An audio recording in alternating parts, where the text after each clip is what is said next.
Welcome once again to today's session on Literature Search Simplified, Find What Matters by Kashf Initiative. Before we begin the session, I'm kind of going to take you through the structure. So this is what all is set up for today. I'm going to quickly talk about Kashf Initiative. I'll introduce you to the panelists.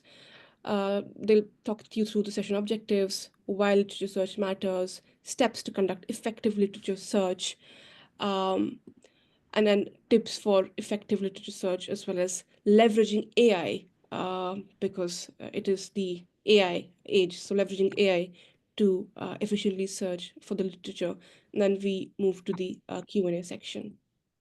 So, about the initiative, Kashf Initiative is a nonprofit initiative dedicated to supporting research and learning in social sciences and humanities. The idea is simple. We want to pass on the lessons we learned or wished we had learned during our own academic journeys.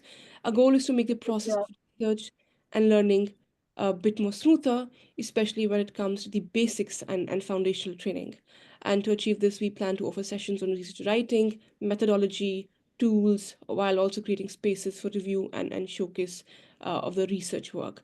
You can always visit our website to learn more about our learning schemes and the scope of the work that we do, as well as the upcoming sessions that we plan to hold. Before that, just kind of housekeeping. We've pinned a link in the chat box, which is a kind of attendance form. If you can just go there and enter your details, it'll help us track who the people are that are in the meeting, and then we can work around to see if the relevant audience has been reached, the target that we have in mind. So that helps us track that. So please do take a minute to fill the form in. So today we have two wonderful people joining us in the panel. We have Adarsh Badri. He is a PhD researcher at the School of Political Science and International Study, University of Queensland, Australia. And we have with us Monika. She is also a PhD researcher at Institute of Criminology, University of Cambridge. With that, we begin the session. Over to you, Adarsh. Thank you.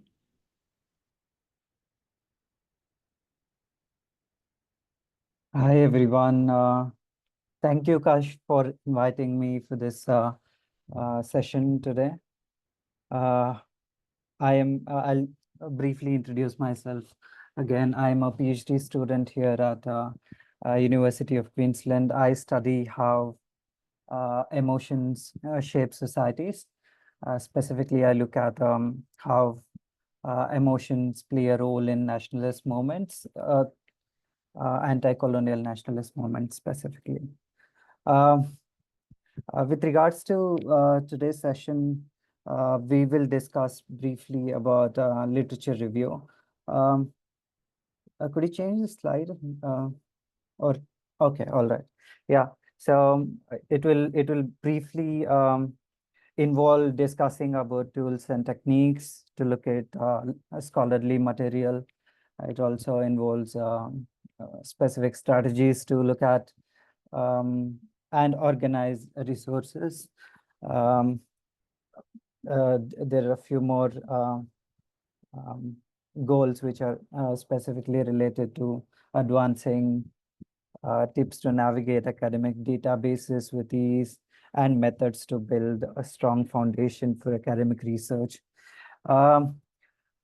Before I start, I'll add two caveats, which is that I'm a student of politics, and specifically as a result of that, many of the aspects I might be discussing could somewhat differ from the ways in which other social scientists or other scholars or other scholarly disciplines look at literature. Secondly, I will only cursorily reference these slides. I'll briefly discuss my own experiences with the literature review and the ways in which I proceed with literature. Next slide. Okay, so every research typically has one component known as literature review. It's also briefly understood as examining or understanding the lay of the land. It's specifically about what are the kinds of ideas that exist. It's also specifically about the key arguments that are there within a specific um, um, discipline, or a certain question. What are the kinds of debates the scholars are having, and what are the kinds of things that might be missing from the perspectives as well.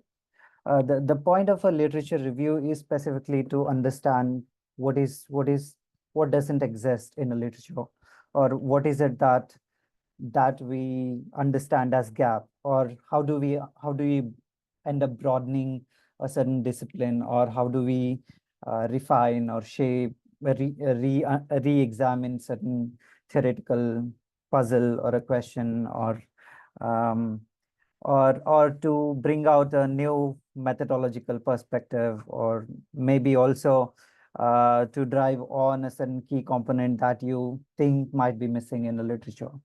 So it's largely about understanding um, what is out there and what is missing in a literature, in a specific field, or a question. So next slide.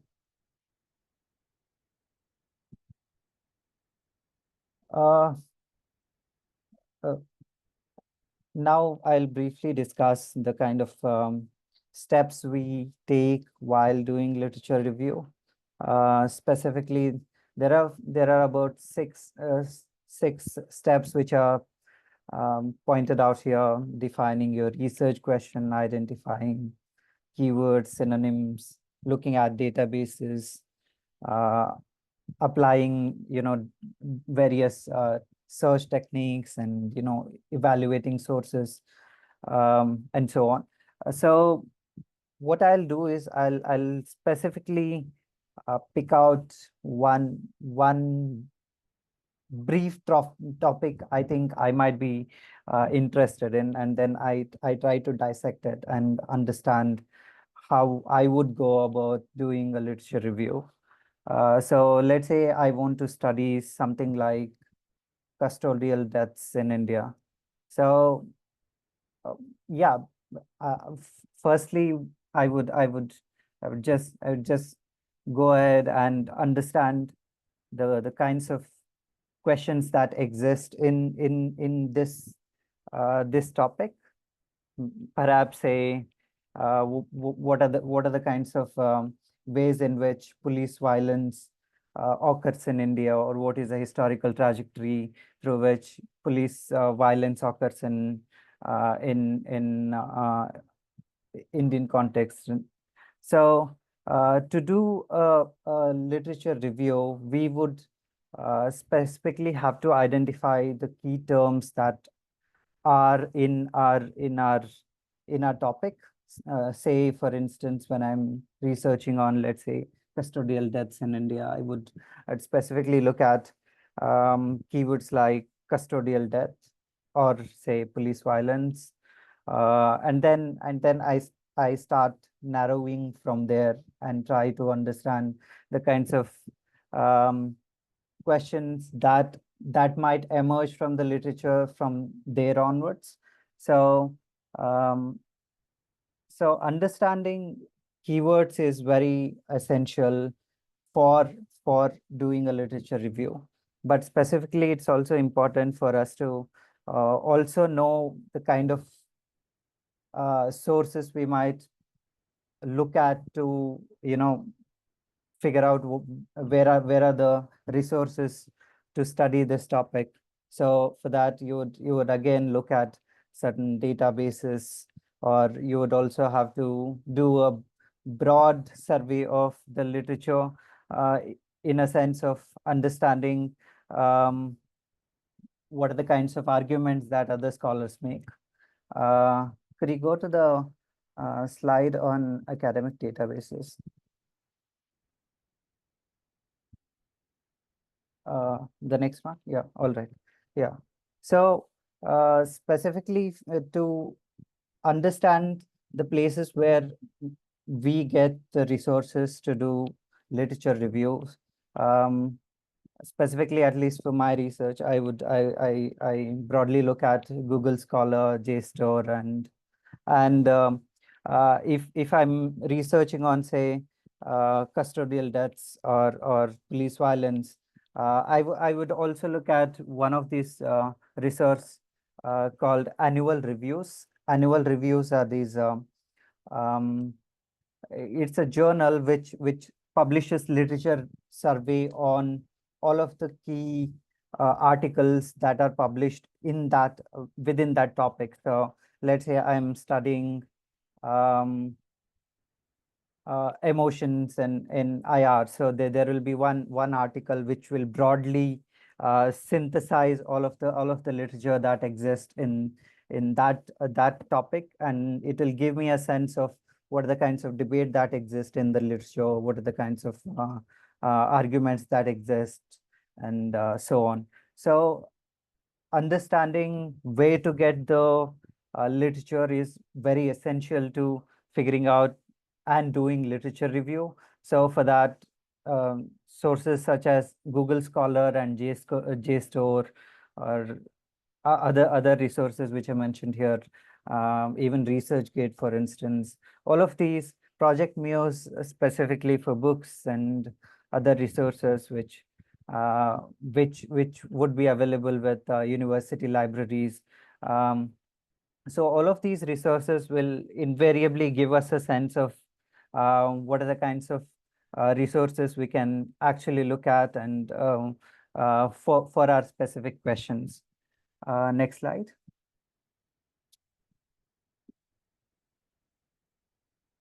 Um, Again, to do literature survey, if you are searching a specific topic on Google or Google Scholar, for instance, you may not necessarily get the kind of search results you may want usually. So for that, you might have to use some of these Boolean operators. Say, for instance, you want to research on custodial deaths in India. So you add maybe there would be so many people who would have written on custodial deaths. So you would then have to narrow down on your searches to figure out different keywords that you add to get a specific search result, which might be useful for you um, as a literature that you would want to read. There is also a few ways in which you might get some of the best articles is again to um, read through some of the articles and then look at probably the footnotes and understand the kind of things they have cited or the kinds of things they have referenced, the other scholars have referenced, to understand what are the arguments that are there in other um, in the whole field, and then get a sense of um, the kinds of questions and arguments each of these scholars are engaging in. Uh, could you go to the next slide?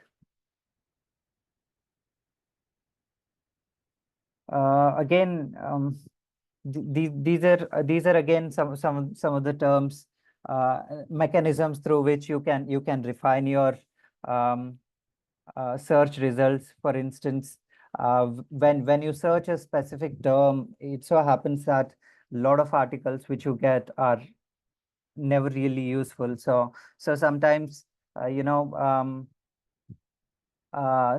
sometimes just just using the uh, for a term like education, for instance, you know that education could be the education results could be as educating, educator, educated, or uh, several others. So if you just use educate in your search, you might broadly get a large number of articles which might be useful for you.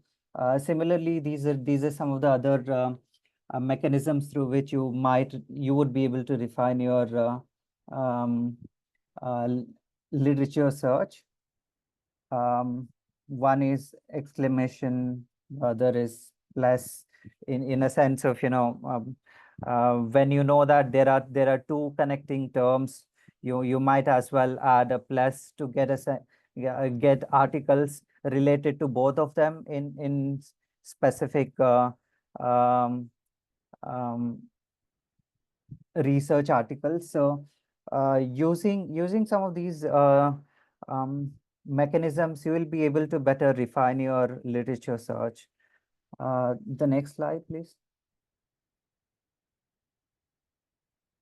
This is uh, yeah, just as we looked at earlier with regards to searches for our literature review. Sometimes, uh, when we search a topic on Google Scholar, it gives us a generic set of articles, sometimes specifically also um, based on their popularity, for instance, or the citations and several other things. So one of the best things to do is again to look at um, um, articles which are much more recent, to get a sense of what are the kinds of newer debates that are happening in a specific topic, and the kind of arguments that are being made which are recent. And so for instance, here in this image, if you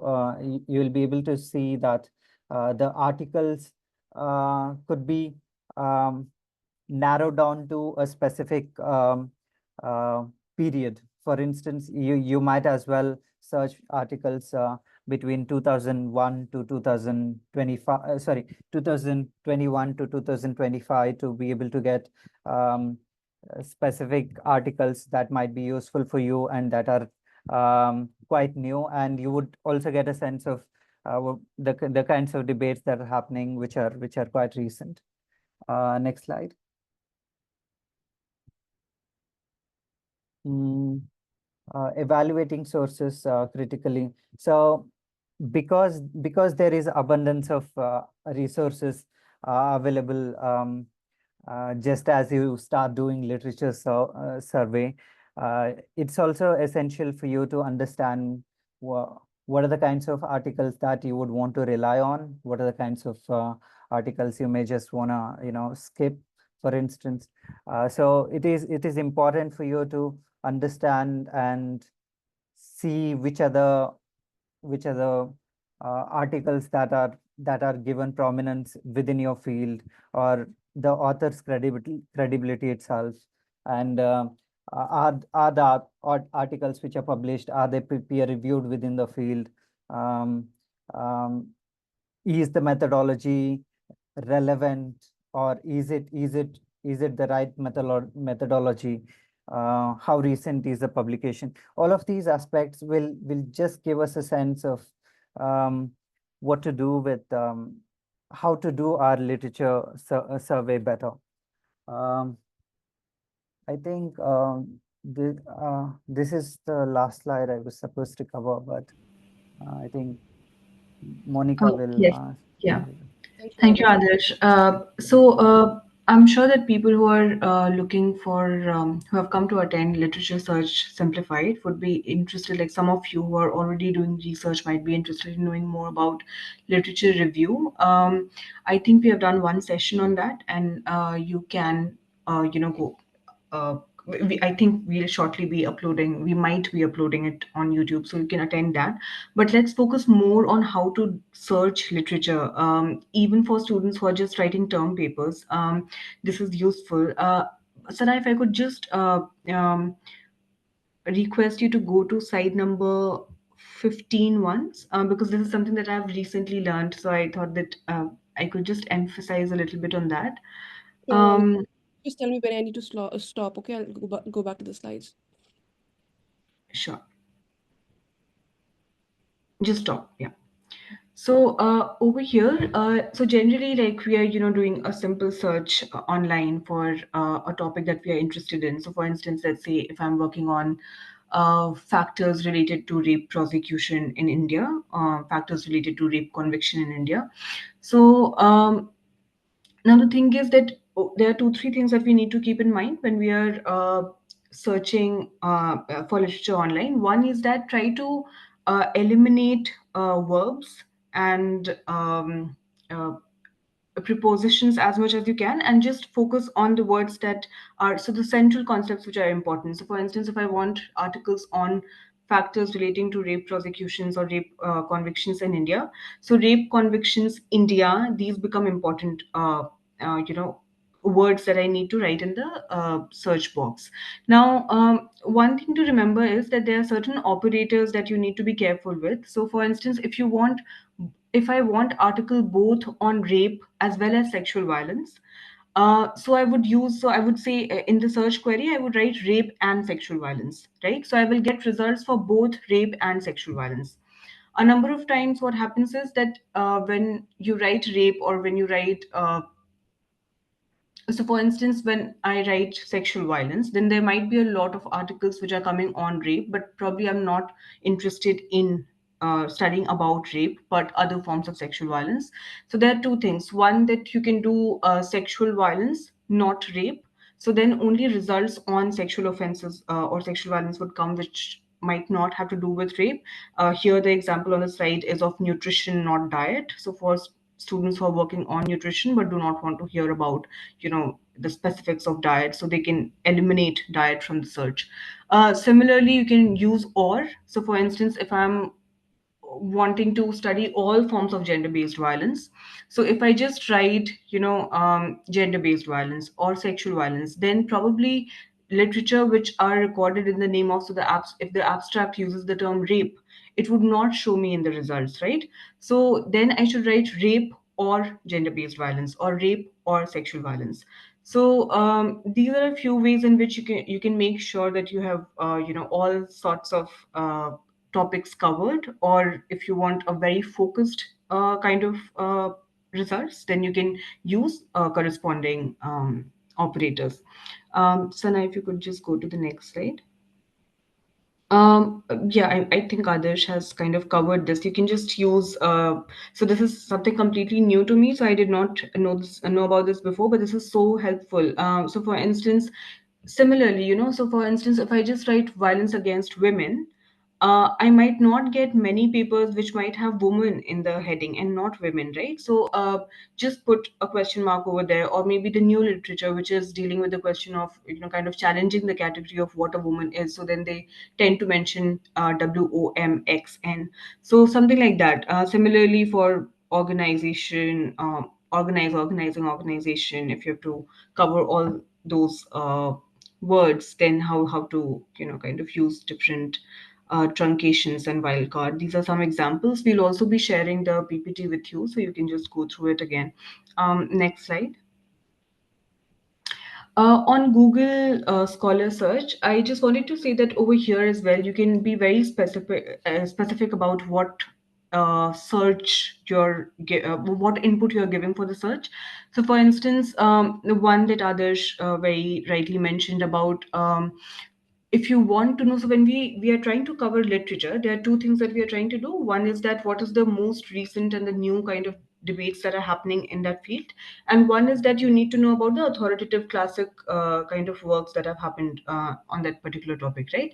So if you want to know the newer developments and you have some fair idea about what kind of works have happened before, then you can use the years to kind of just see what are the, probably let's say after 2015, what is the kind of work that has come up.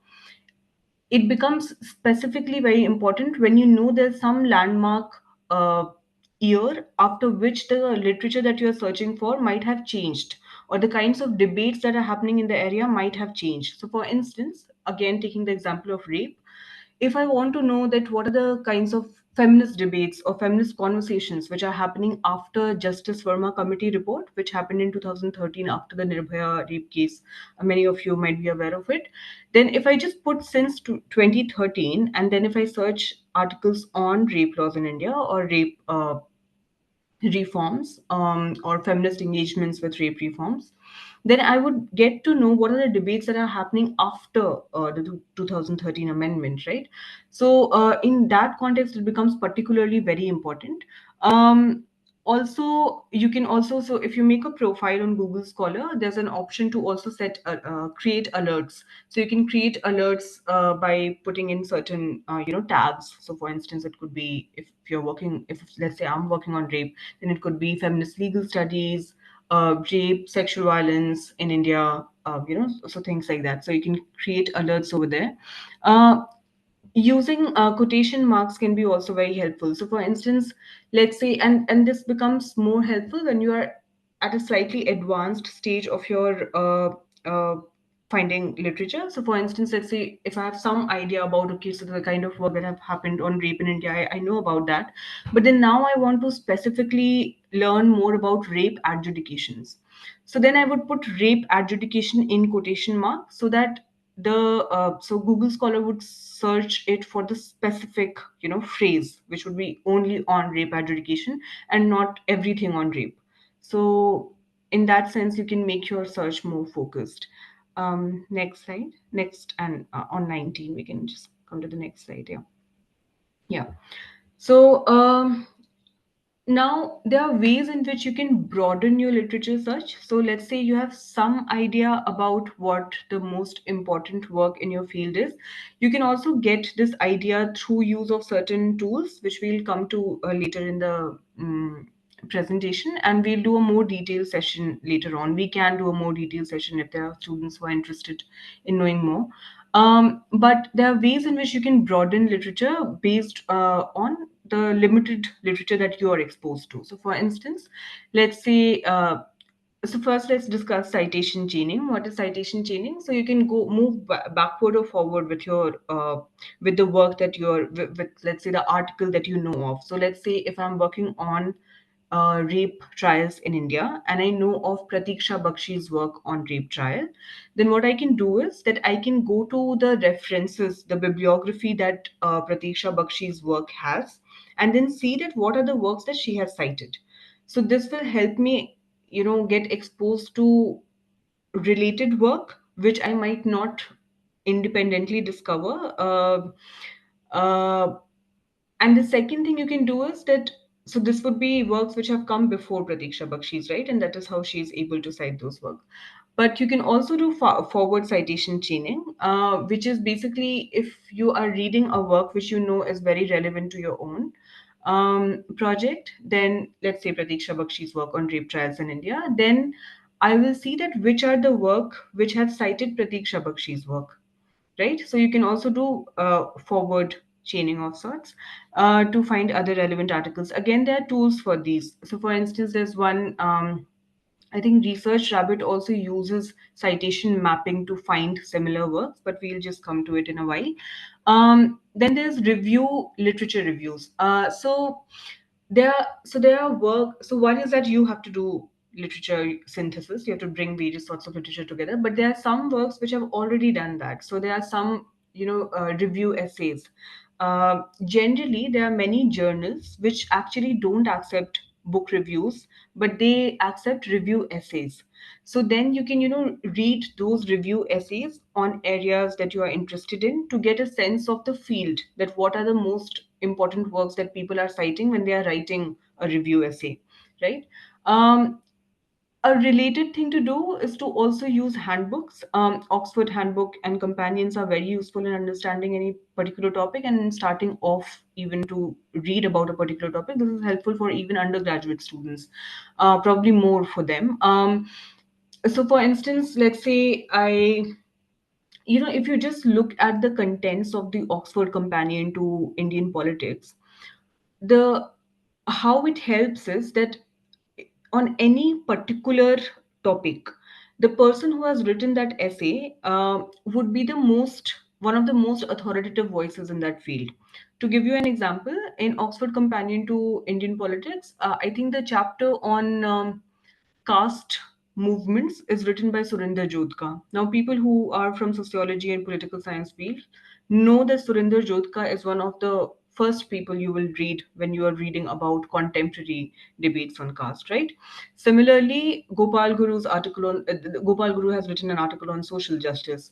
If you look at the Oxford Handbook on Indian Politics, the chapter on citizenship is written by Neeraja Gopal Jayal. So you know that you need to be aware of these people's work to be able to work further on that topic, right? So Oxford Handbook, Oxford Companion, Blackwell Companions, these are very good ways in which you can get to know about the most authoritative voices in the field, and then use their references again for backward and forwards, citation chaining, as we discussed in the previous slide. So do that. For students who study political philosophy and philosophy and they find it difficult to read the primary text, it is helpful to read readers.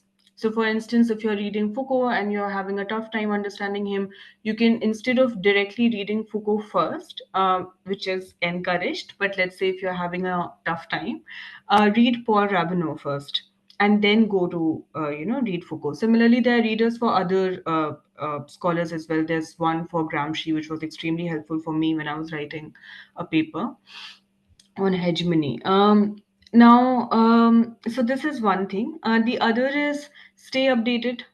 So have your email alerts and feeds customized to your research ends. So, for instance, again, if I'm working on rape laws of India, um, what are the kinds of journals that I should get alerts from if there's a new work happening in that field? So it would be feminist legal studies, violence against women is a very good journal, social and legal studies. So kind of make sure that your everything, I mean, this can be done everywhere, because and this also kind of optimizes the kind of time you spend not working or not studying. So for instance, if you have a habit of scrolling Twitter or scrolling Facebook, then if your feeds are customized, then you will also find relevant information about academic developments in that field. Even when you were just scrolling Facebook or Twitter, you would get to know about some conference happening or some new book that is coming up, right?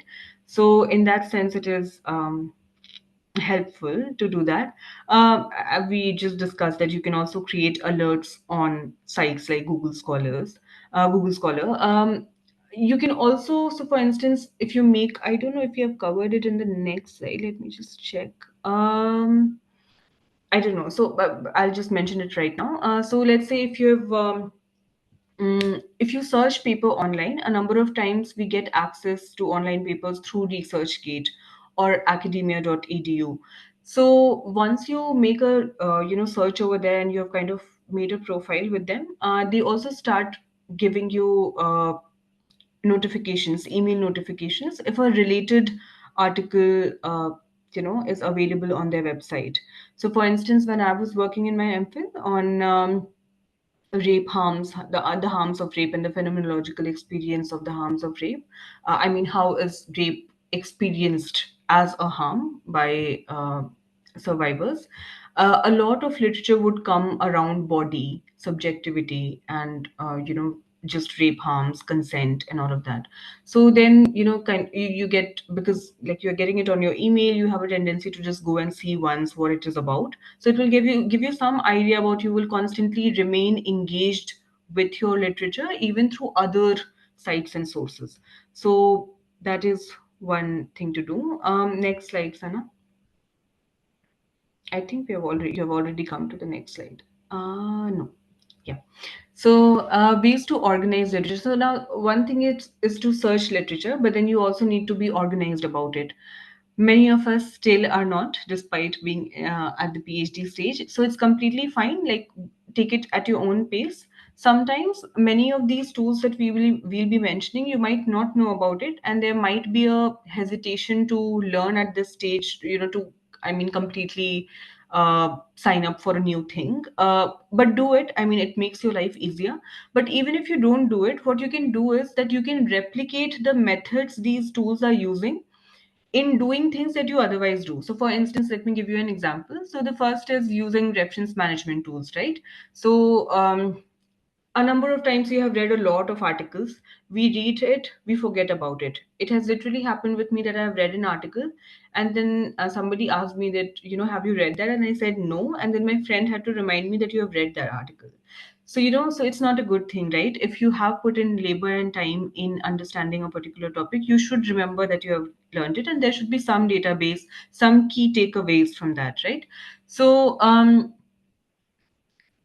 the first thing is that you be organized about it. So if you so there's Zotero, EndNote, Mendeley, which helps you manage all the references, all the articles that you have read, and articles, books, whatever it is. But then what you can also do in these is that you can create folders. So for instance, if you are reading something on methodology specifically, so if I'm working on rape trials in India, so if there are works on courtroom ethnography, so I can make a folder on courtroom ethnography and put all the literature that I read on courtroom ethnography within that.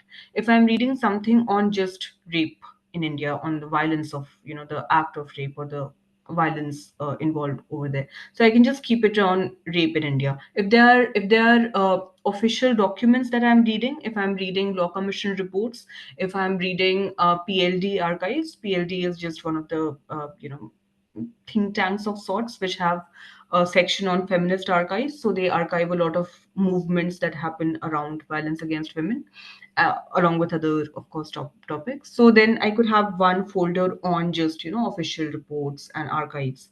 So now the thing is that if you do it with Zotero, your life will become easier because then you won't have to do references separately. You can just export references.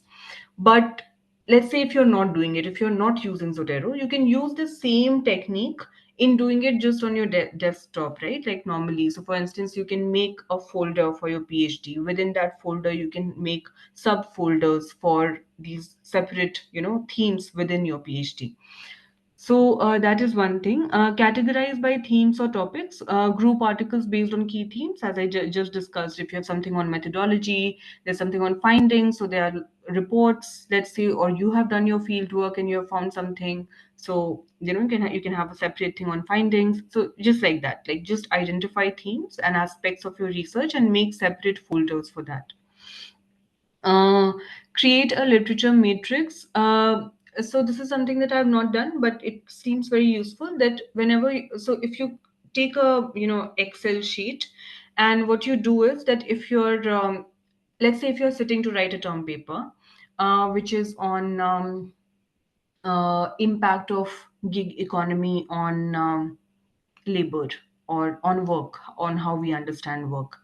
So if you read one article, just write the author, the year, and the key findings from that, and the relevance of that work for your research. Because what will happen is that you will begin by reading broadly, which is what the next slide will talk about. So if I'm working on impact of gig economy on how we understand work, then I'll have to read about how we understand work in the first place. What is gig economy? What is the kind of literature that is coming out on gig economy? So you can also in fact have a separate column to just also write that which aspect of your research does it cover, and then have some details about what were your key takeaways. So if you maintain a spreadsheet, uh, it will also help you analyze your own things that you have read. So it will help you understand that okay, so these are the aspects that you have already covered. Now you need to read more on this particular aspect, right? So it will keep you organized in that sense. Organize with folders, we have already discussed. You do it digitally, you can also do it physically. Not very encouraged unless you're somebody who does take out printouts of everything, and then you have a habit of using your pencil and markers to do it. If you are that person, of course, then use physical folders. Otherwise, if you can do it digitally, it's much more useful because then you can access it anytime.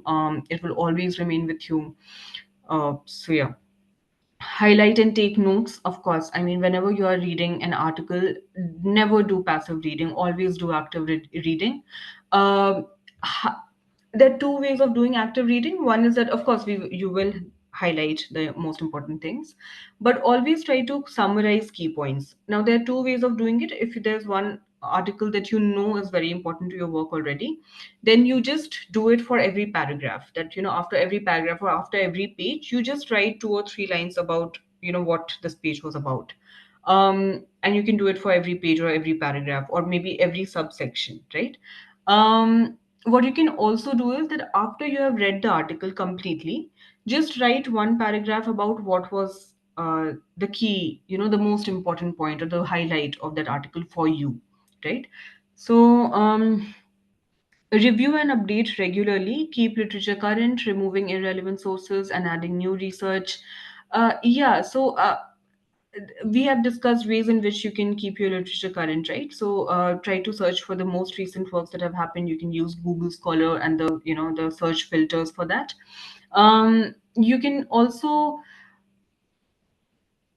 so what happens is that when you think about your research, in the beginning you might think about it in a particular way, or when you're thinking about your term paper, when you at the outset you might think about it in a particular way. So for instance, let's say if I'm starting to work on rape, then I might think that, okay, so probably the most important thing to understand in rape is why are the conviction rates so low.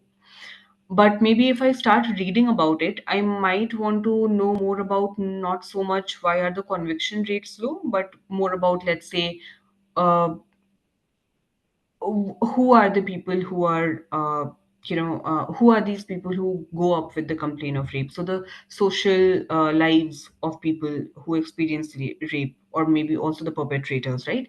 So then, as you can understand, the kind of literature that I would be reading might change, right? So you'll have to constantly update with respect to where you are in your what stage you are in your research, whether it be just for a term paper or for your PhD. So constantly update your research, and removing irrelevant sources. Yes, you can. I mean, you can let it be also. Probably at some later point, you might feel that no, that was still relevant. So, but yeah, declogging is always helpful. So always have a more focused kind of folders ready for you, which you know are directly relevant to your work. And then there would be some side stuff that you might feel are important for you to just know.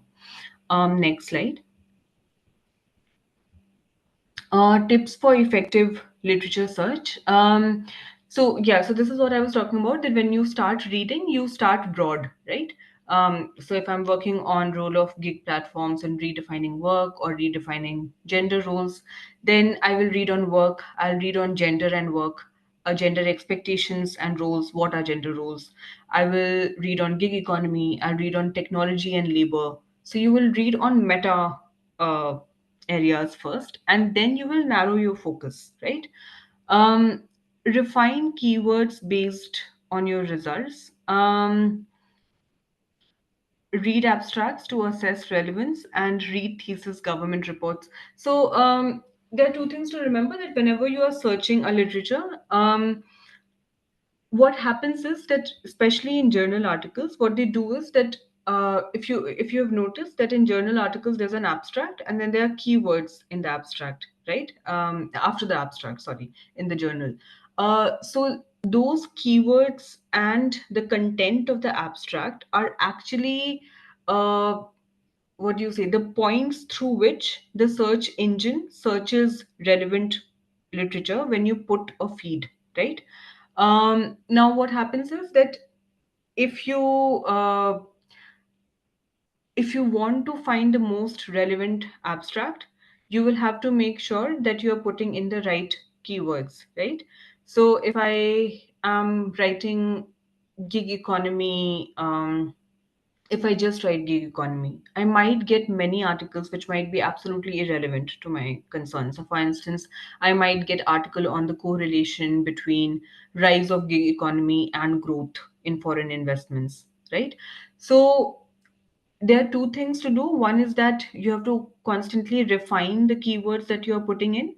Second is that read the abstracts, very, just skim through the abstract to get a sense of what is it that the content of the article is going to be about. So if the abstract is saying that it is establishing a correlation between rise of gig economy and growth in foreign investments, you know that your work, which is to do with redefining work and gender roles, might not get much benefit by reading this article, right?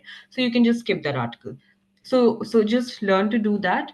Always read thesis and government reports, especially government reports. So whenever you're working on some topic, so I always feel that we are all involved in doing some kind of archival work, because So these are contemporary archives, but these are archives nevertheless, right? So even if you're working on, let's say, something that you might feel is not a purely historical work or a purely policy oriented work, but just read whatever government reports, law commission reports, civil society organizations which are important in your area, what are the kind of reports that they are producing.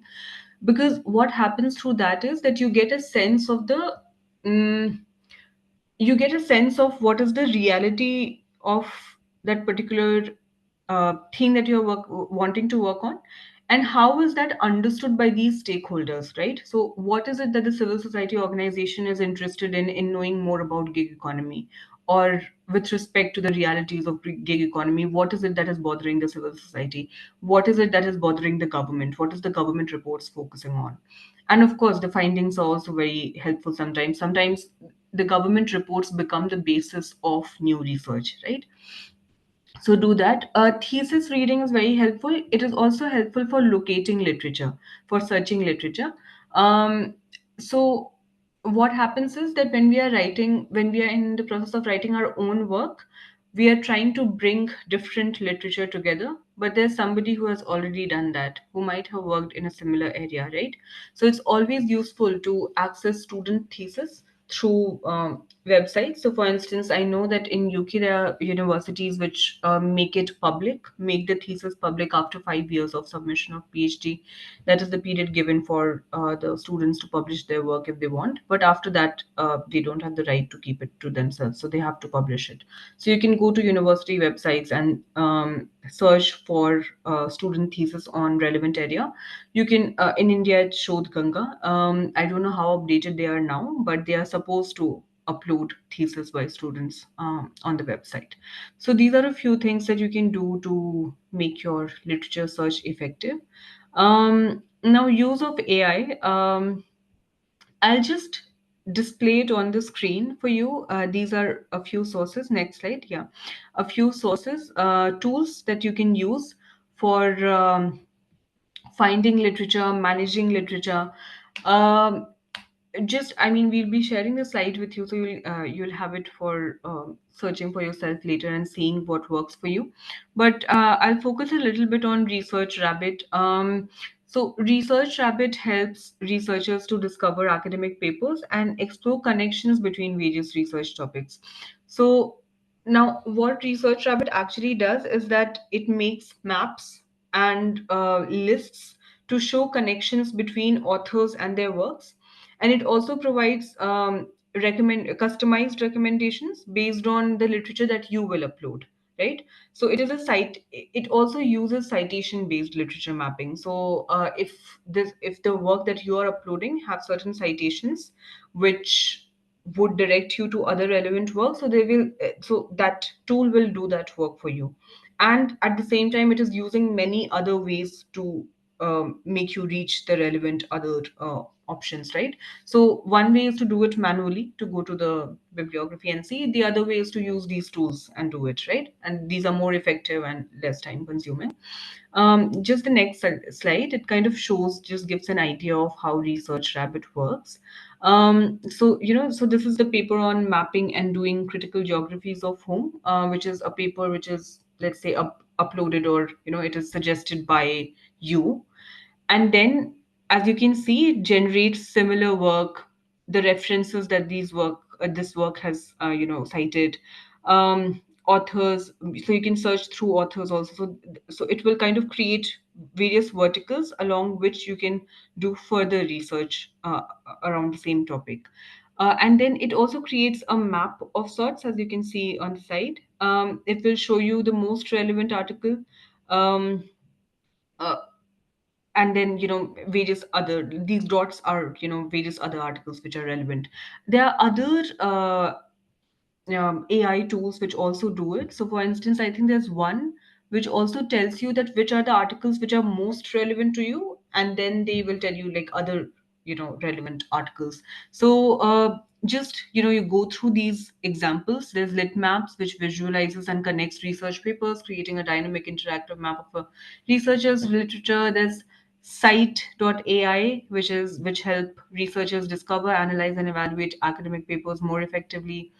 There's Perplexity, simplifies exploratory searches, and Elicit, which streamlines research paper discovery.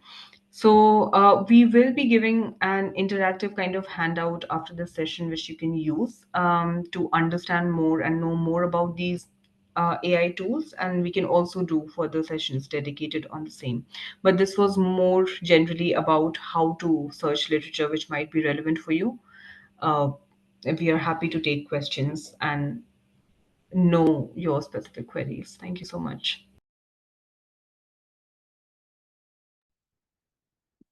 Thank you so much, both Adarsh and Monica, for taking people through this presentation on how do we search for literature.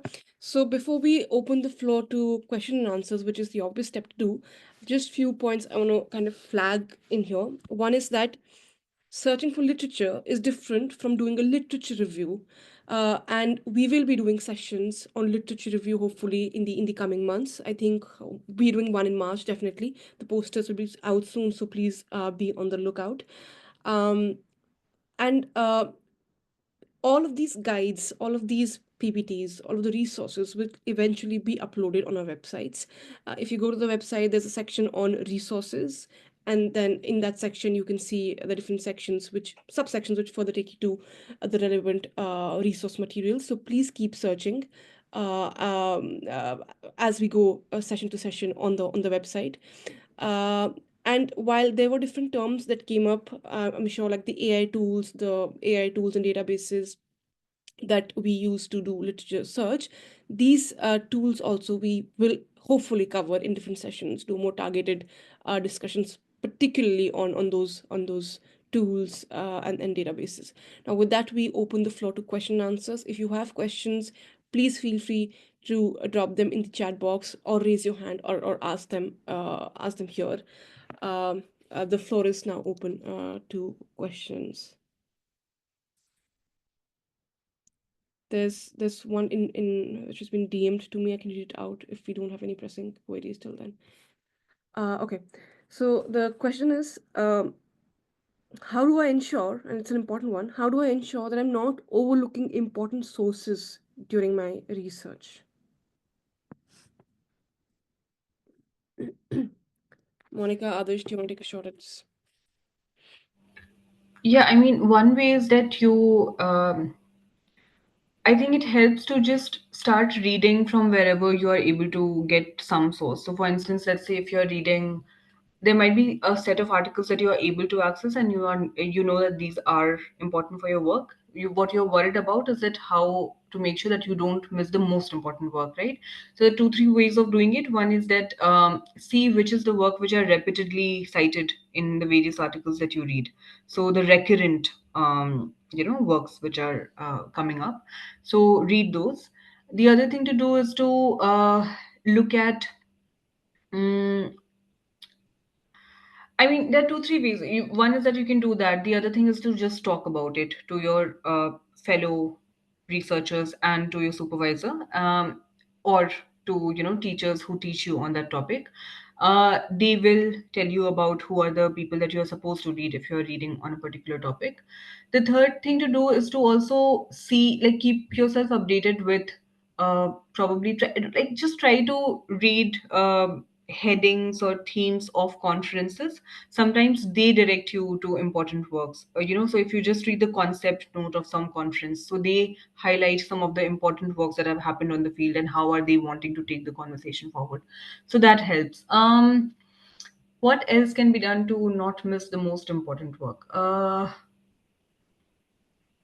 I think, yeah, I mean, this is what I do, talking to peers, reading recurrent works, and yeah, being on a lookout for conferences and new publications that are happening in the area. So that is what I can recall. But Adarsh and Sun.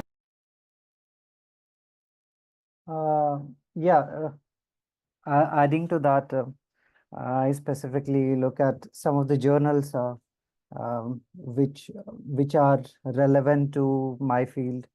I say some of the key journals and keep updated with the kinds of debates that are happening in the topic I'm interested in, and um, maybe also just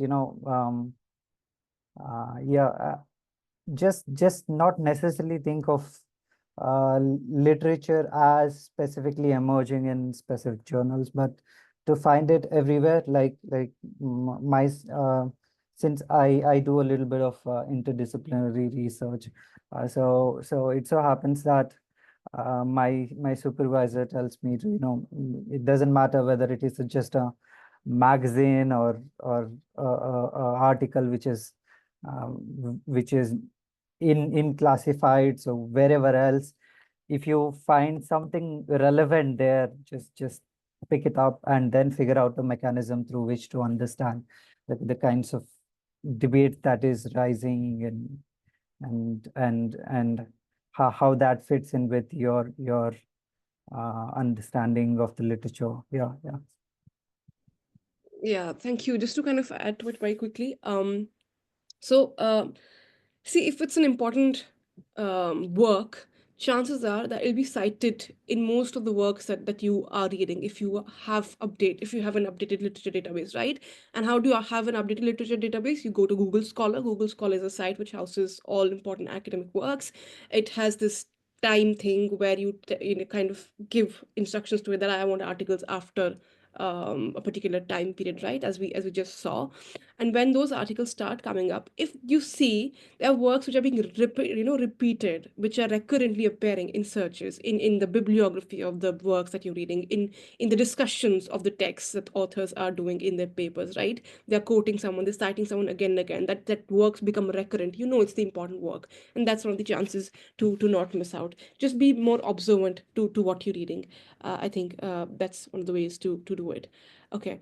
Moving to the next question. There's again a direct message to me by Khushi, and then we take the question by Ojasvi. So Khushi asks, could you please briefly tell how searching for literature is different from literature review? And this is a very important question, I think, which needs to be impressed upon further. Over to you, Monica and Adarsh. Difference between searching for literature and doing a literature review. Uh, I uh, mean, if I have to, yeah, please, others go ahead. I'll just add after you. all right. Yeah, I think um, I understand it as reading up for literature review and writing up literature review. So searching literature review specifically, is about reading up for literature review, as in specifically understanding what are the kinds of debates that exist. Also specifically figuring out what are the key articles, key authors, key arguments that are within this specific field. Um, but writing up literature review is again synthesizing and analyzing the kinds of debates that are happening in that field, and then you know uh, engaging each of the scholars with one another, juxtaposing their works with each other, and figuring out a mechanism through which you are able to um, properly contextualize your research question within the literature in terms of placing as in funneling out your review in a sense of broadly discussing the kinds of debates to figuring out a specific gap within the literature in a written sense, I suppose. Yeah. Yeah, I kind of agree with others. Just to add, so literature review is a very, very specific exercise that you do when you're writing, let's say, a review paper, or you're writing a proposal for your PhD or a synopsis for your PhD. So it's a very dedicated exercise, right? Now, what is that dedicated exercise? The dedicated exercise is that you have a set of questions identified for your PhD, let's say, for example, and your literature review is written in such a manner that you are engaging with the most relevant work in such a manner that you arrive at those research questions, showing that these are the gaps, in the sense that these are the areas in which literatures don't exist, right? So the point of literature review is to find out the literature gap and engage with the literature in such a manner that you arrive at your research questions, right? So it's a very specific kind of exercise that you undertake. Literature search, on the other hand, is something that you're doing all the time, right? So even if you're not writing a PhD thesis, even if you're not writing a term paper, you're just reading. You want to read about, let's say, if I want to just read about rape in India, I will have to do a literature search on rape in India, right? So that is probably the first step to reading in general, not with respect to any aim in mind. And so literature search would be more about, let's say, even if, let's say, if we have to link it to the exercise of literature review, you would first begin by just searching anything and everything on rape, on violence against women in India, on literature on rape in other contexts, right? So how do you do that? So we the session was more about that, how do you do this first aspect, that if you want to find relevant literature that matters on the topic that you want to study, either for a term paper, just for your own knowledge, or for a PhD search, how do you search for those relevant literature, right? So this is the essential difference. But if the answer is not clear, you can also ask us other questions. I mean, yeah, just to kind of bring that all together, there's some important points made which I would want all of you to kind of attend to. See, one is that you don't have to search for the literature only for literature review. Of course, you need literature to be able to write a literature review, but that's not the only time you're doing it, right? If I'm planning to say work on political economy of a state, as an example, right? I've decided, okay, fine, I want to look at political economy. To begin with, I need to know a lot of things here. I need to know what is political economy, what is the state I'm looking at, what are the questions that I need to address. For that, I would need some beginning reading material, right? I need to learn about it. To be able to learn about it, I need to first search about it. I need to arrive at certain readings, right? And for that, you're searching. Because basically, as Monica said, you're searching literature all the time, really. But literature review is a more specialized exercise that is done for a particular purpose. The purpose here for a literature review is to give the reader an overview of all the important debates in the scholarship in that field, right? And not just that, it doesn't stop at that. Now visualize this to make it more interesting for you. There's a room that you walk in, right? I tell you, I need you to reach to that room number A, and to be able to reach to that room number A, I give you a map of instructions. You follow that, you reach that room. Now, it's a room full of people who are talking to each other. Okay? Now, if you tell me, these here, I see these many people, they're talking. What are the names of the people? You list them out. You're essentially searching for the literature, right? Now, imagine these people as texts.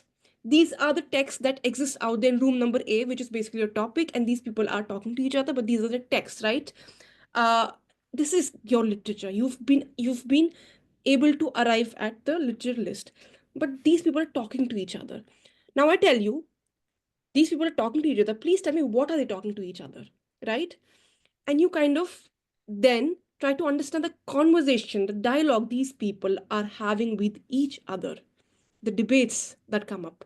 Now, this dialogue, to be able to present this dialogue in terms of the texts, in terms of different works, in terms of the papers, how different papers engage with each other, how is one person responding to the other person, what are different works that are being discussed, what are different debates, what are different traditions that come up, what are the different questions that are being addressed. Bringing it all together, synthesizing it, not summarizing it. Summarizing is simply giving me a list, telling me A is about this, B is about this. That's not what you're doing here. When you do a literature review, you essentially not only tell me that A and B is about this, but also how is A responding to B? How is A engaging with B? What are the questions that are being addressed? What are the gaps that are left? So it's a whole dedicated exercise called literature review, which you either do for a PhD when you have to give a reader a fair idea of the scholarship that exists in that field. You either do it for a paper when you kind of begin and you have to place your work in some context. So to be able to place that work in a context, you will give an overview of the scholarship. That's when you're doing literature review. But you can be searching literature for any and everything, really. You can be searching literature for to read upon and write upon a term paper, to just for your own knowledge and for other things in general. So that's the essential difference. There's a search the search element involved there, but that search element is not oriented towards a particular purpose or a goal. The moment you give it a goal, say to be able to present and give an overview of scholarship in that field, the moment that goal is ascribed to a particular search, it becomes literature review, right?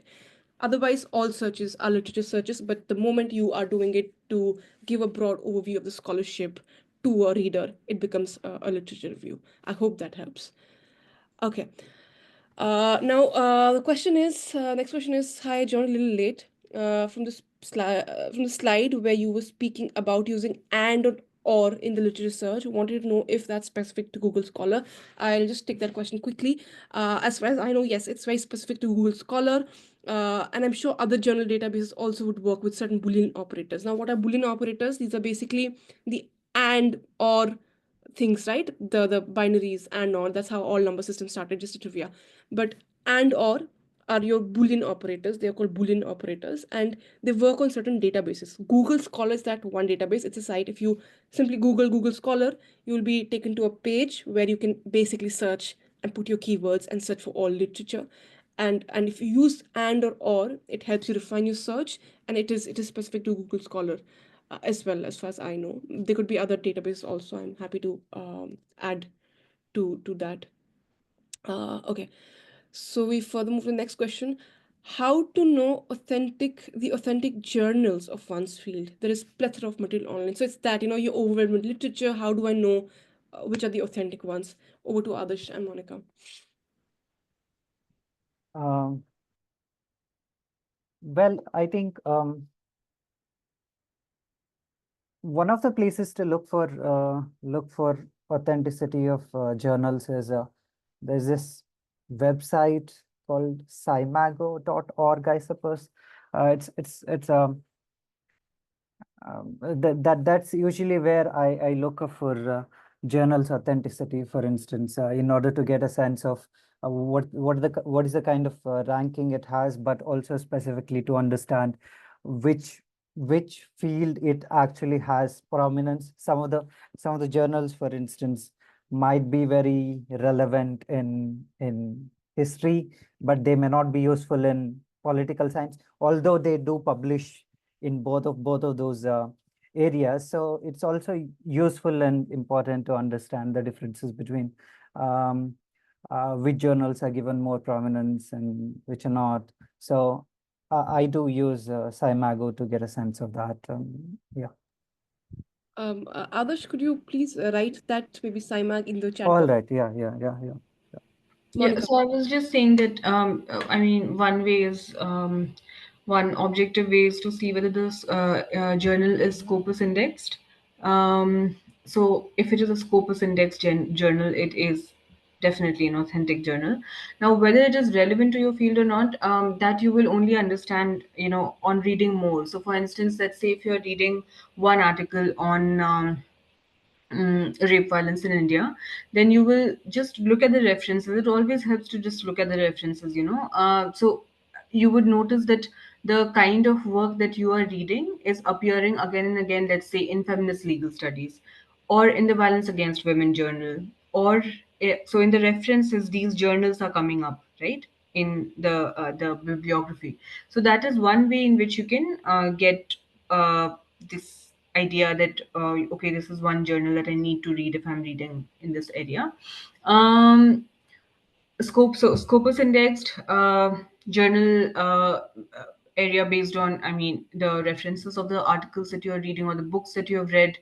Uh, Also see the special issues of various journals, and then see that what are the special issues driven towards. So, for instance, if feminist legal studies have most of their special issues towards some other jurisdiction and not on India, yeah, or on some specific kind of laws, not on criminal law, then probably it might not become very rare. So this is just to give an example. This is not true for feminist legal studies. I'm just giving an example, right? Hypothetical example. So then I would know that, okay, so maybe that's not a journal that kind of takes it seriously. So for instance, let's say in India, even, and that is why you should not go by the name of the journal. you should always see these things, like see the special issues, see what are the various verticals under which they publish articles. So for instance, if you look at Economic and Political Weekly, at the face of it, it might look like, okay, so it deals with economics and probably questions in politics, but it does not. It has a session, it has a different column on law and society, right? So people are also writing on that. Similarly, they have special issues on review of women's studies. So I know that if I'm working on gender and law, then EPW is as much an important, authentic journal for me as Indian Law Review is, right? So yeah, these are a few ways to figure out. Monica, since you mentioned the term scopus, would you be happy to kind of tell people what the scopus, like? Yeah, so it's just a database of, actually, Scopus is just a database of journals which basically get accreditation, in the sense that, so if they are listed in Scopus, they are considered to be, like accredited, or let's say authentic sources in that sense. So, for instance, when you apply for assistant professor positions, or if you apply for PhDs, they ask you that, do you have a publication in Scopus Index journal? Do you have a publication in one of the journals which is listed in UGC Care? So these are just databases which are being put together by certain organizations or institutions. In our case, in the case of India, it's UGC Care, which then kind of uh, direct people to authentic journals in various fields, and the most authoritative journals in various fields. Yes, thank you. I think UGC Care was one of those, but I think there's some developments and changes over there. But yeah, the Scopus basically lists the most credible journals. It checks the credibility of the journals, right? So it's a database where you can always go and check if the journal is listed there, it's credible. Okay. Now this is a very important. Just to, yeah, I'm really sorry. Just to add, I mean, the Scopus, so if you go on the Scopus site, you will also get to know about the impact factor of the journal, right? You will also get to know about other journals that you might not know exist in your area. So if you just write the title, like one word in the title. So for instance, many a times we don't know that there's an Australian feminist studies journal, which is actually, it does breaking work. So if I just write, I'm not sure if I'm like using the correct title, but let's say if it's Australian Feminist Studies, then if I just write Feminist Studies, then Feminist Studies journal will come, but then it will also show me in suggestions Australian Feminist Studies, right? So I get to know about that journal as well. So that's a good way to also know what is the impact factor. It's not always the most best way to understand how good a journal is, to and like look at the site score or impact factor, but in objective terms, people see whether you have written a good article based on these factors, that whether it's in a journal which has a good impact factor, whether it's in a journal which has a good site score. So Scopus tells you about all of those as well. Thank you, Monica. Yeah, those are very technical details. Like you would have heard the term impact factor, as Monica mentioned. Now, these are very technical details which have a particular meaning. And we will at some point definitely do sessions which kind of take you to navigating journals, then impact factors, and other scores. But that's for later. Uh, uh, okay, the next question is any way of accessing important articles in journals behind paywall? And this is a question that I've been thinking for a long time now. I understand that there are paywalls which prevent us from reaching out to I mean downloading papers, etc. So one is, as Adarsh has answered for you, LibGen. LibGen is a site which houses different books. Almost everything is there. You can get it there. And Sci-Hub for journal articles. Almost it covers most of the stuff there. But also, and Adarsh is, thank you Adarsh for this. Adarsh has been kind enough to put the links in the chat box, so you can access those journals there. In addition to that, there are other more. So these sites are sites which bypass the legal routes, so to say, but there are also legal ways of doing it. And we will very soon be making a database. Hopefully, it'll be uploaded on our website, which enlists those legal ways of doing it as well. We're working on that in the background with consultations with people from different library systems, and hopefully, we'll have a list soon enough on our websites. Do you want to add anything to that, Monica? Yeah, I mean, as Sana said and Adarsh mentioned, most of it you'll find on LibGen and Sci-Hub. But in case you're not able to, and this is more for books, if you're not able to find a book, there's a Facebook page. It's called Ask for PDF, and you have to just attach a World Cat link on there. comment box. Like you have to post saying that I need this book, and then you have to attach a WorldCat link. WorldCat link is basically, if you have any book that you want to read, just write that book's name in the Google search and then write WorldCat. So it will show the cat, like WorldCat is just a catalog where it's kind of almost all the books are listed. So once you have attached that book and the book link, they will make it accessible to you, and they are very active. So you will get it within 24 hours in most cases. So yeah, that's also one way. Others, do you want to add anything to that? No, there is Z library and some of these other sources, but I I think ideally you get quite a lot of books and articles from these two sources, I suppose. Yeah. Yes, thank you. And of course, the Facebook page, Ask for Yeah. PDF. Moving to the next question, as basically, I think Monica was talking about readers' resources before getting directly into famous works and reviewing it, like Michel Foucault. Can you please explain a little more about that? Basically, the readers, companion readers. Yeah. Sure, sure. So basically, what happens is that generally when we try to, so for instance, if you're reading Gramsci, so you're expected to read, like if you want to read Gramsci, you're expected to read the prison notebooks. Now, what happens is that if you have a teacher who's able to explain you that what is being said and why it is being said, it's fine. But if you don't have a good philosophy teacher, sometimes you just get lost in what is being said, because a lot of times, what if you, so for instance, if I say Gramsci, so people of political philosophy and philosophy, that in now we know common, like as a common knowledge, that Gramsci is known for the concept of hegemony. Gramsci is known for the concept of organic intellectuals and all of that. Now the thing is that if you actually start looking for these in prison notebooks, you will die unless you have a good philosophy teacher. So one way to go about it is to first read the readers. I took the example of Paul Rabinow for Michel Foucault. Paul Rabinow is a very good reader. So what it does is, the reason it's good is because it is not a guidebook, like many guidebooks tend to be, that it's not giving you a textbook information about what Michel Foucault has said. It is more, so what it will do is that it will have excerpts from its most classic work. So, and it has different headings. So history of sexuality has a heading. It will have excerpts from there, and then it will have like it will be anecdote, what is it, annotated.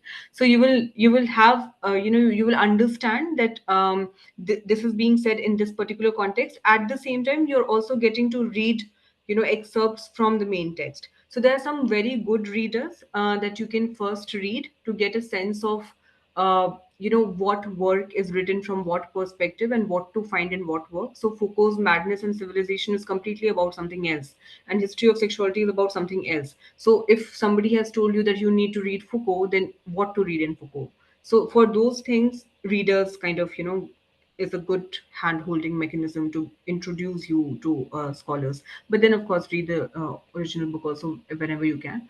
The other thing to do is to also look at companions and handbooks. So there's one. I was actually trying to search while everybody else was speaking. I was trying to search for Gramsci's companion that I used. It's absolutely amazing, but I can't search, like I can't see it right now. But then just try to search on website like Blackwell Companion for Gramsci or Oxford Companion for Gramsci. It's just one of the either companions or handbooks. It's very good. So you can do similar searches for other scholars that you are trying to read, right? So yeah, that is the role that readers and companions do for you. Yeah, basically, it's a good handling mechanism, as Monica rightly pointed out. What I would suggest is my first preference is to always do the original text, but the only condition there is that you need to have a very good teacher to take you through that original text. If you do not have that, then don't dive into the original text right away from the beginning on your own. But maybe readers are a good way to navigate dense philosophy, especially dense philosophical scholarship. Okay, Rahul's question. Thanks, Monica and Adarsh, for the excellent session. It was helpful. We're glad. My question is not directly related to the topic of the session, but related to the confusion that I usually face between reading online and offline. So while reading offline, I can read a bit fast without straining the eyes, but then I feel like maybe in the long run it would be difficult to manage all the printouts and references as the snow scope was a terror. I also feel like reading not on the laptop helps me remember better. Would you suggest shifting online, or should I just continue what I've been doing? How to manage this dilemma?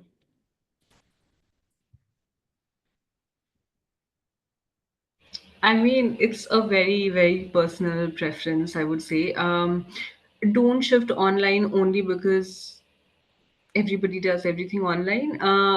But it is also true that it does help you manage things better, right? I mean, um, what I would suggest is that if there's something that is very important, and you need to, have you need to sit with your pencil and pen with paper in front of you and scribble on it to be able to remember it. Do that and then upload it, scan it and upload it. So I would suggest that just make folders and have all your resources over there, especially if you're doing a PhD. If it's a term paper, it's fine, but if you're doing a PhD, it's always helpful to have all your resources at one place. The other thing that I do is that, so sometimes like there are web links that I, visit, and I can't probably, if I cannot take a web, you can take a print also, but let's say there are multiple pages, you have to click a button to go to the next page. So then I cannot have printouts of those pages, right? So what I do is that just in the folder, let's say if you've made a folder on rape in India, and there is this web page that I've visited, which I need to include. So I will make a notepad in that, or a separate Word document where I will enlist the things that I have read but are not there in the folder. So those articles are not there in the folder, but I mentioned that, okay, so I have read this particular website, I insert the link. So then all your resources are still over there. So you can use that for your offline thing also, that if you have if you have read something offline, and let's say if you can't upload it, like you don't want to scan, it's a number of pages, you don't want to scan it and put it there, just mention it in your notepad within that folder where which caters to that particular heading, right? So that is one way. The so Regarding whether I would suggest you to shift online, it's a very personal choice. I don't know what to suggest. I mean, if it's for PhD, I would suggest yes, if you can shift online. But if it is something very important and you want to do the scribbling and all of that, and you are not using an iPad, I don't use an iPad, but people do, so they can do the scribbling and get that experience of reading a book. So if you don't do that as well, just read it and then scan it and put it. It will take a little bit of time, but then yeah, it's worth it, I guess. So you can do that, but then if you can shift online, do that. Yeah. Adarsh? Yeah, yeah. Again, as Monica said, it's very personal question with regards to whether you want to read it online or offline. But what I do is there were a few mentions of use of Zotero. So um, at least with regards to Google, um, you do have add-ons. So like for instance, you can install Zotero add-on, and then whichever article you would want to read or maybe take a printout and start reading, you might as well add it on your Zotero beforehand, and you don't necessarily need to read it online or make notes online. You can always make a few summative notes later on once after you have read the article. So it shouldn't necessarily matter. The only aspect is that um, if you're deep reading something, for instance, I was reading recently one of these essays of Pierre Bourdieu. So one of these sentences was that structuring structures was predisposed to structured structures. So in a sense, some of these are extremely complex. So he's necessarily only saying that habits are embodied to an extent, and they're very much shaped by the social structure or something of that kind. So he's convoluting all of these things, and in order to get a sense of sense of what he's actually saying, you have to go to everything. Probably Monica mentioned before, you would also have to read maybe readers, or figure out a mechanism to read it, scribble through it, and get some way to understand what these people are talking, because these are some of the ideas that you would necessarily want to use um, or make use of in one way or the other. So it doesn't necessarily matter whether you're reading it online or not. For as long as you're reading it, that's something you'd have to focus on. All right, yeah. Thank you. I would kind of quickly add to it. What I do is, this is something which I do is, so I usually have shifted online. Very hesitant to do it, but I did it. But there's certain important readings which I think I would always go back to. Like, I need this throughout my work if I'm doing a PhD, right? If you're doing a PhD, there's certain important texts I have a printout. I do keep hard copies and have them in my shelf always, so that it's a quick to and fro if I have ever to go back to these readings. They're just there. I can, slowly sit with it at my ease, reflect on certain things which have been said, which are absolutely indispensable to my work. So it's a mix. Of course, these readings are online, and I put them in Zotero. It doesn't take long. You just have to kind of, the extension. You click on that. It's added to Zotero. It's there. Thank you. I go and take a printout at my ease, sit with those and read it. But you cannot do it for all the readings, right? Because in PhD, you're essentially reading a lot of literature, and it's also expensive getting printouts, right? So you want to keep them in somewhere stored in your drive or some folder that you've created. And that is what I do. But some important readings, which I think is absolutely important, I prefer getting those printed. In addition to that, I also prefer getting a lot of library books all the time, whenever I can, because obviously for the eyes, how long can a person really stay at the screen? So that definitely helps. There are also some readers, as Monica said, iPad, which is, these are like costly readers now. iPad is a remarkable, but really these are very costly ones, and as long as you can manage, if you have a laptop or a tab and you're working on that, I think this should be fine. But yeah, do a mix and match, depends on what you prefer, but at some point you will want to have all the data and information and the folders, basal reading stored in some database or folders, so that you don't lose it. It's just for your own convenience that you're doing it. Really, you have to save time and save yourself a great deal of hassle, to be able Yeah. to get that all. Yeah, just one thing that I wanted to add was that what you can also do is that if you want to not strain your eyes and read offline for the concentration bit as well, what you can also do is that for some of the readings, I mean, try to do all of it online. But if you're not able to, then just read the reading offline. But you can make the notes online, because in any case, what we use later is our notes. We don't always read all, like we don't read the articles again and again, except for a few articles. We read our notes, so you can make the notes online and then keep it in your folder. Yeah, so that's also one way of doing it. Yeah, the different strategies, basically try and test, mix and match. It's a random trial. Hopefully, will work out for you. Are there any further pressing questions that we have here? This is a thank you note, so you're welcome. Okay, so before we end this session, there are quick points that I need to really raise here, and I would just request you to please bear with us for this while as we conclude the session. A, that Kashf Initiative is now on Facebook. It's very important for all of us, all of you who've joined us here, gratefully, to kind of come together and spread the word about Kashf Initiative so it reaches the people who need it most. As we've in the beginning also outlined, we really want to focus on public institutions and institutions in non-metropolitan regions, because there the access and opportunities are really low. So we do want people to know that Kashf Initiative is here to help them with the research processes and everything that is possible around research. We will cover it at some point. So please go to the Kashf page on the Facebook, follow it, and spread the word. We have an upcoming session next on 22nd February, where we are going to talk about different prospects and pathways in research, basically the opportunities that a person can do if they want to pursue research. We're going to talk about a PhD degree. We're going to talk about an interesting degree which is called MRes. It's a fairly new degree in India. We are going to cover that, and we're also going to talk about doing research independently with think tanks. That's the next session. Please do spread the word so that it reaches the people where it matters. There are other ways that you can join us. We've recently rolled out this email, and we'll be releasing posters also as campus ambassadors. If you have plans for collaboration, if you can ensure that we can come to your campus or do a online workshop, training sessions for you, for your friends, for your groups, for your students, if there are faculties in here, please mail us. Please feel free to join us as campus ambassadors. Mail us. We will do sessions. We are more than happy to do as many times as a session is required to be done. Please reach out. Please let us know if we can be of any help. We will be continuously uploading these resources on the website, so please keep a tab of it. We also now have a YouTube channel. please go and find the YouTube channel, and we'll be sharing the recordings on these YouTube channels. Spread it. It's very important that the word spreads. Otherwise, chances are that we'll not be able to reach the relevant audience that we want to. So we would need your support to be able to do that.